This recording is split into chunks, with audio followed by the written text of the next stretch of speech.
Students, whatever homework is given to you, you have to submit it on the very next day between 8 am to 1 pm to the given WhatsApp number, and it is compulsory to submit your homework as your attendance will be marked on the basis of your submission.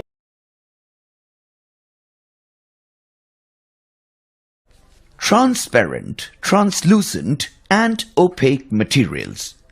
Materials can be put into three groups on the basis of the amount of light they allow to pass through them. Air and clear glass are examples of transparent materials. Materials that allow light to pass through them partially are called translucent materials. Things like frosted glass, some plastics, and butter paper are translucent. We cannot see clearly through them, and objects on the other side of a translucent material appear unclear. Opaque materials do not allow light to travel through them.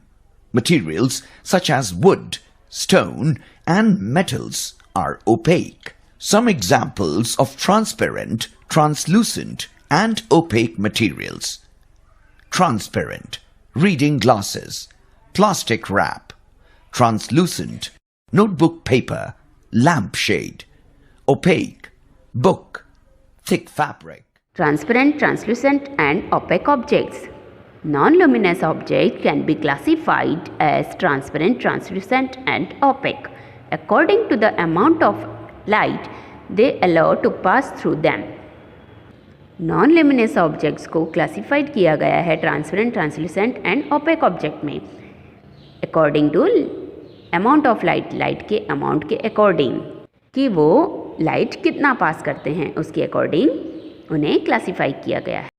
Transparent objects, the objects that allow all the light to pass through them are called transparent objects. We can clearly see through the transparent object, for example glass, air and water. अब ऐसे object जिसमें से light completely पास होती है तो ऐसे objects को हम ट्रांसपेरेंट ऑब्जेक्ट कहते हैं और उसमें से हमें क्लियरली दिखाई देता है.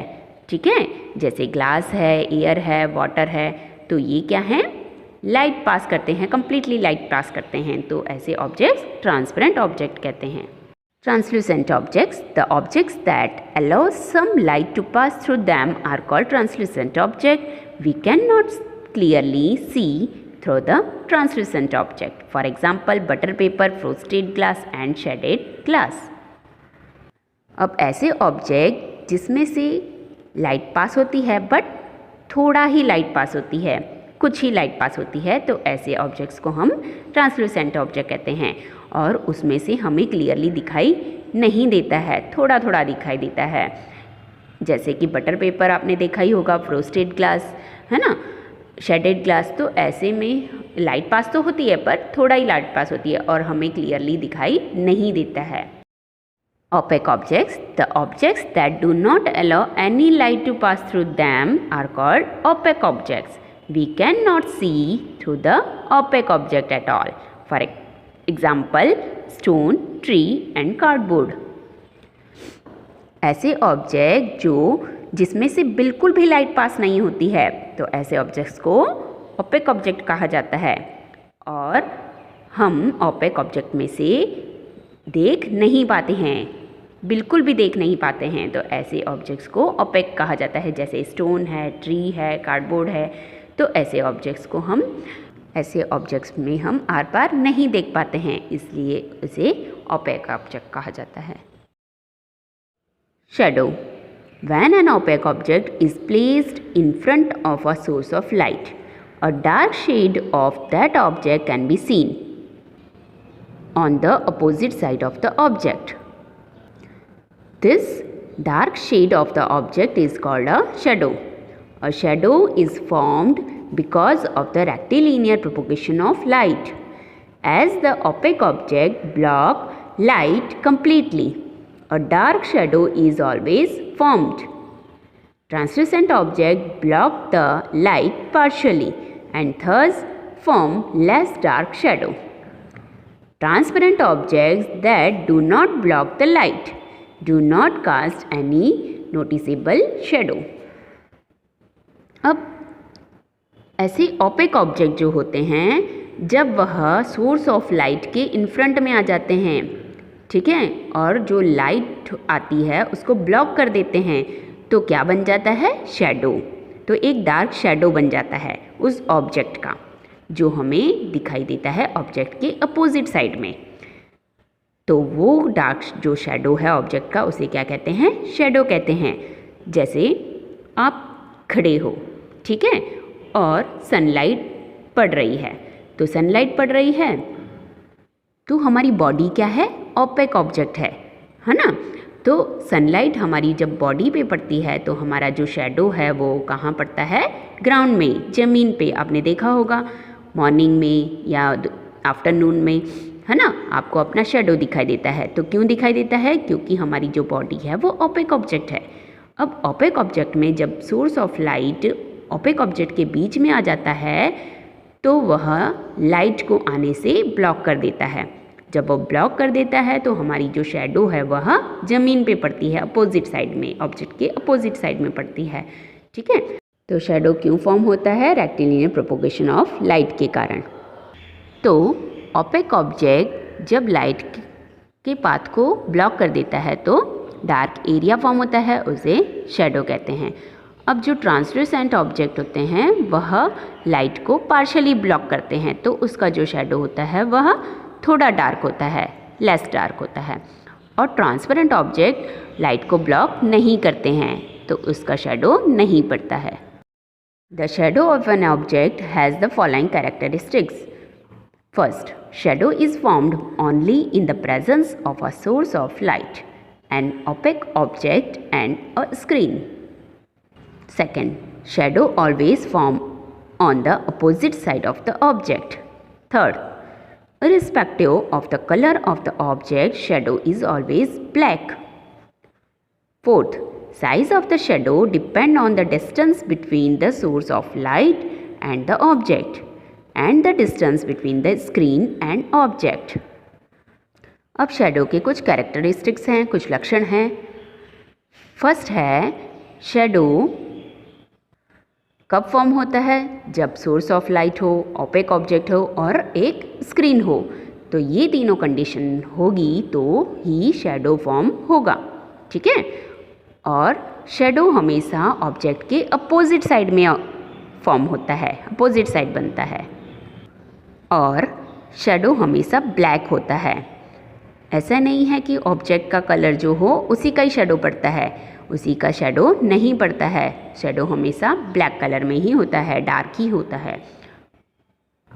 और शैडो की जो साइज़ है वह डिपेंड करती है सोर्स ऑफ लाइट के डिस्टेंस में, उसका डिस्टेंस कितना है, ठीक है, और ऑब्जेक्ट और सोर्स ऑफ लाइट के डिस्टेंस में, और स्क्रीन और ऑब्जेक्ट के डिस्टेंस में। आपने देखा होगा कि जो हमारे शैडो है वह मॉर्निंग में क्या होता है? लॉन्ग, और आफ्टरनून में शॉर्ट होता है।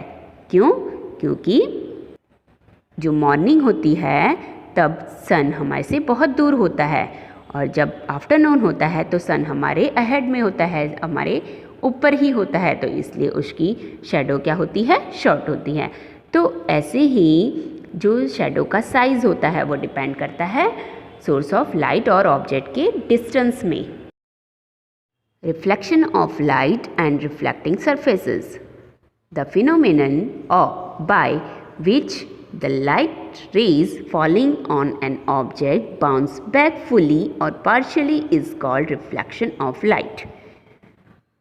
The light rays that fall on an object are called incident ray, and the light rays that bounce back from the object are called reflected rays.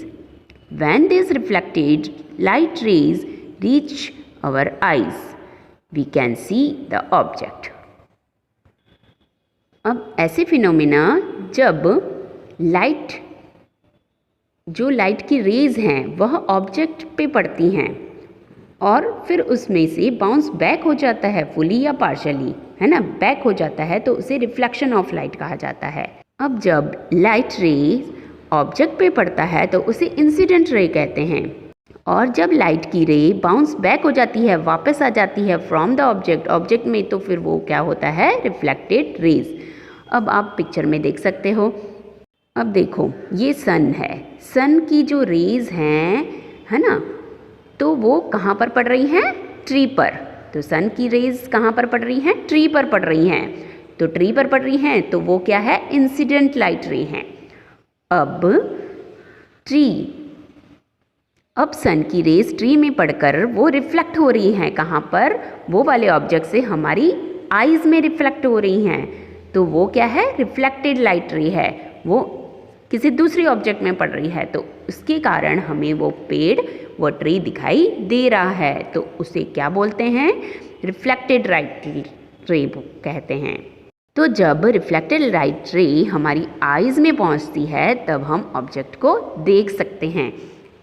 जैसे कि आप एक रूम में बैठे हुए हो अपने घर पर, ठीक है, और आपके घर पर लाइट ऑन है, तो आपको सारी थिंग्स दिखाई दे रही है। क्यों दिखाई दे रही हैं, क्योंकि जो लाइट की रेज हैं वह उस ऑब्जेक्ट पे पड़ रही है, ठीक है, और फिर वो रिफ्लेक्ट कर रही हैं आपकी आईज में, ठीक है। तो वो जब रिफ्लेक्ट कर रही हैं आपकी आईज में तो वो ऑब्जेक्ट आपको दिखाई दे रहा है। तो जब रिफ्लेक्टेड लाइट रेज हमारी आँखों में पहुँचता है, हमारी आईज में पहुँचता है, तो हम उस ऑब्जेक्ट को क्लियरली देख पाते हैं। When we look at the object, we can estimate whether the object is smooth or rough just by looking at it without bouncing the object. This is possible because of the reflection of light from the surface. तो जब हम किसी object को देखते हैं तो object smooth होता है या रफ होता है, ठीक है। तो वो हमें वो ऑब्जेक्ट किसके कारण दिखाई देता है, रिफ्लेक्शन ऑफ लाइट के कारण, क्योंकि उस सरफेस से जो रिफ्लेक्शन ऑफ लाइट हो रही है उसके कारण हम उस ऑब्जेक्ट को देख पाते हैं। Smooth surface will reflect all the light rays evenly and therefore the surface appears even. Such a reflection is called regular reflection.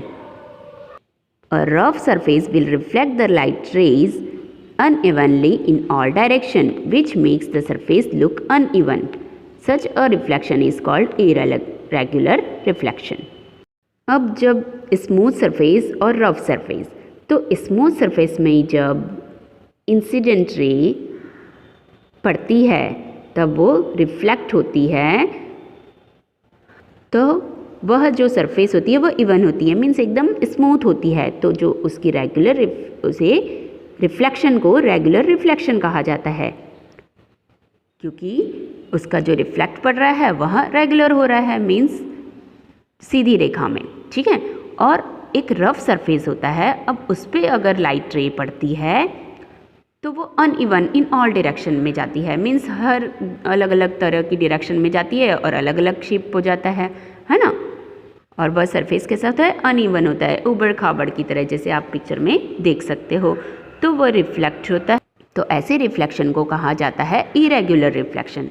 तो रेगुलर और इरेगुलर रिफ्लेक्शन होता है स्मूथ सरफेस में और रफ सरफेस में।